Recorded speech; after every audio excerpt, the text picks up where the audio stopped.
Un exercice qui permet de mettre en pratique les avancées de SQL Server Business Intelligence Studio dans le cadre d'un contexte de transfert de données. L'exercice consiste à aller récupérer des données d'une vue qui existe dans AdventureWorks, vue employé, récupérer 4-5 colonnes, puis essayer de concaténer deux colonnes, first name, last name, et puis après cette transformation, stocker ça dans un fichier texte. L'idée de l'exercice aussi, c'est que ce fichier texte, en cas de réussite de cette action, on aimerait bien l'envoyer par mail. Mais pour qu'on puisse l'envoyer par mail, il faut forcément configurer SQL Server pour qu'il puisse utiliser son SMTP pour l'envoi de mail. Et donc l'exercice, il est composé de 3 étapes. Une première, c'est c'est le transfert des données. Le deuxième exercice, c'est de pouvoir planifier ça dans le temps, donc chaque 2 heures, chaque soirée. Et troisième étape, pouvoir manipuler l'envoi de mail à partir d'Integration Services et bien entendu le configurer. Donc, premier démarrage, donc on va utiliser la base de données AdventureWorks avec une vue assez spécifique, donc la V employée. Dans ce cas, je crée mon premier projet de type Integration Services. En règle générale, s'il vous plaît, cette interface que je vais lancer maintenant, c'est une interface qui va vous permettre de travailler vos projets BI, vos projets décisionnels, qui consiste à avoir au moins 3 étapes nécessaires, celle de aller chercher les données, puis les analyser, puis créer des rapports autour. Donc c'est pour cela qu'il y a ici Integration Services pour chercher les données, surtout de sources hétérogènes, pas forcément des sources SQL. Analyse Services, il va vous permettre de créer des cubes, en fait, dans la technologie OLAP, puis un assistant pour gérer les rapports, pour restituer les données pour les utilisateurs finaux. Pour nous, on va se contenter de créer un projet de type intégration. On va parler plutôt. D'accord. Alors, ce projet-là, je vais le stocker dans un élément D2. C'était pas de type intégration? On va voir. On va voir.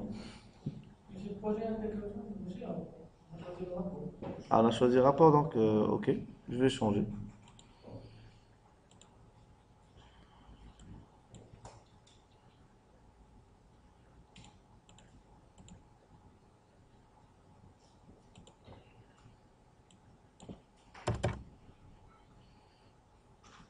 Je peux vérifier ça dans D2.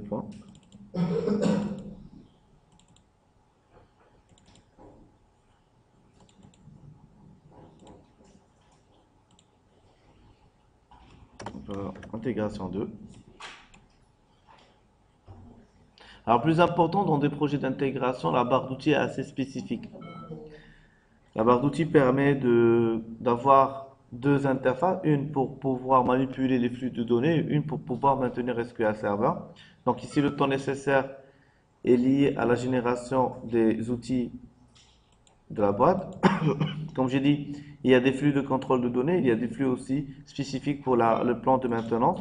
Donc on y reviendra un peu sur les plans de maintenance juste après cette démonstration. Ici, on va essayer, comme la dernière fois, on a utilisé un flux qui va permettre de gérer les données. Donc je vais faire tâche de flux de données.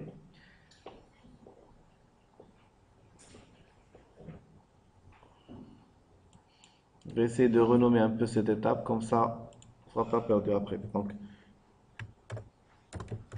de SQL vers TXT. Alors, pour avoir les détails, donc je clique là, ou tout simplement, je peux cliquer avec le bouton droit, mettre modifier. C'est les 2 chemins qui mènent vers le même point. Comme vous pouvez remarquer, en passant vers le flux de données, votre boîte à outils a changé. Et du moment que l'Integration Services est un outil qui va vous aider à faire du ETL, donc répondre à la technologie ETL, extraction, transformation et chargement de données. Donc c'est pour cela qu'il y a ici l'extraction à partir d'une source de données. Cette source, vous pouvez remarquer, n'est pas limitée qu'à SQL Server, donc n'importe quelle source OLEDB, en l'occurrence aussi Oracle si vous voulez. Puis une source Excel ou une source fichier plat ou carrément XML, aussi comme source. Après, transformer, donc appliquer quelques modifications, soit de fusion, soit de dérivation de colonnes, soit d'audit, d'agrégation, de copie de colonnes, etc. Puis, une troisième étape nécessaire, c'est choisir la cible où on va stocker la donnée transformée. Donc pour nous, on va choisir comme source de données OLEDB, donc la base de données AdventureWorks. Donc, quand vous pouvez remarquer, le bouton rouge ici vous dit que ce n'est pas configuré. Donc je commencerai déjà par renommer cette partie, je vais dire à partir de la vue V employé.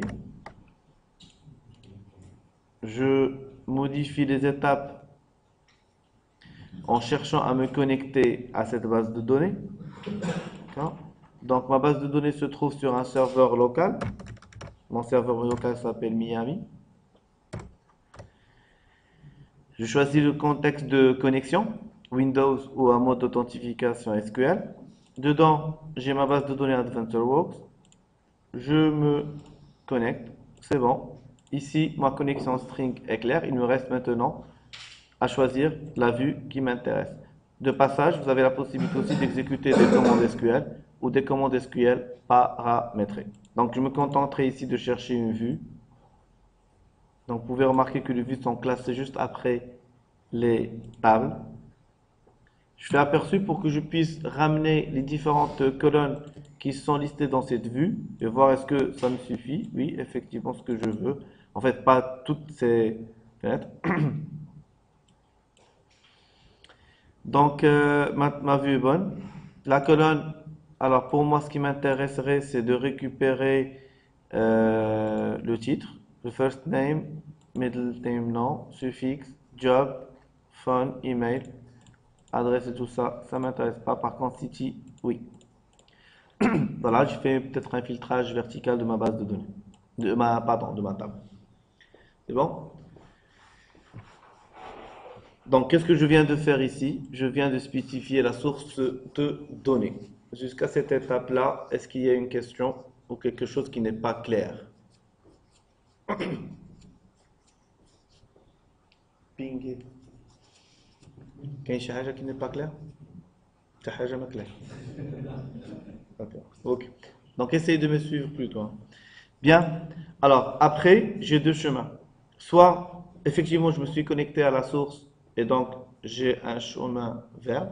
Soit, il y a un petit souci, je n'arrive pas à me connecter à ma source et donc il y a un chemin en rouge en cas d'échec. Alors, en cas d'une connexion correcte, il faut que je prenne les first name et last name et de pouvoir les concaténer dans une seule colonne. Donc, c'est pour cela, fusionner, faites attention, ne permet pas d'avoir le résultat. D'accord? Par contre, je vais tout simplement créer une nouvelle colonne. Faites attention, il faut absolument lier les deux étapes pour que vous puissiez configurer l'une des étapes. D'accord? Je renomme, je mettrai ici. À fusionner, tu as par exemple Ali bin Ali. Tu auras en résultat une cellule Ali, une autre cellule maintenant bin Ali. Donc tu fais comme ça. Ajout de la colonne. Voilà, donc je vais ajouter ma nouvelle colonne qui est, donc forcément il aura un nouveau nom, je m'en par Ism Kamil. Cette colonne, elle ne remplacera aucune autre, hein, c'est une nouvelle qui est composée plutôt de first name qui concatène last name par exemple. Faites attention à une chose s'il vous plaît, c'est que vous avez ici la possibilité de gérer vos propres variables. À ce niveau-là, vous pouvez aussi remarquer que vous avez la possibilité d'avoir un type de données spécifique à cette nouvelle colonne et vous avez aussi la possibilité de pouvoir appliquer toutes les fonctions de chaîne que vous connaissez D'accord? Par exemple, on va essayer d'appliquer ici le upper qu'il a besoin. Voilà.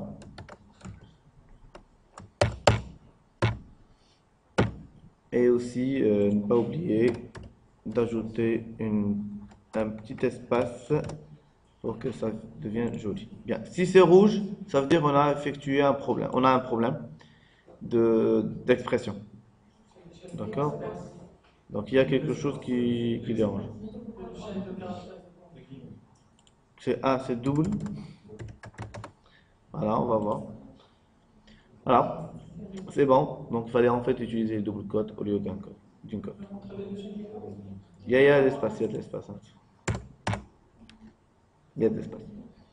Ok, voilà, qu'est-ce que je viens de faire? Donc j'ai des colonnes des colonnes en entrée. J'ai ajouté une autre colonne.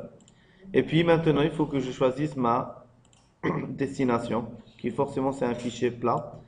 Je ne sais pas, est-ce que j'ai Excel sur ma machine? Si c'est le cas, c'est tant mieux.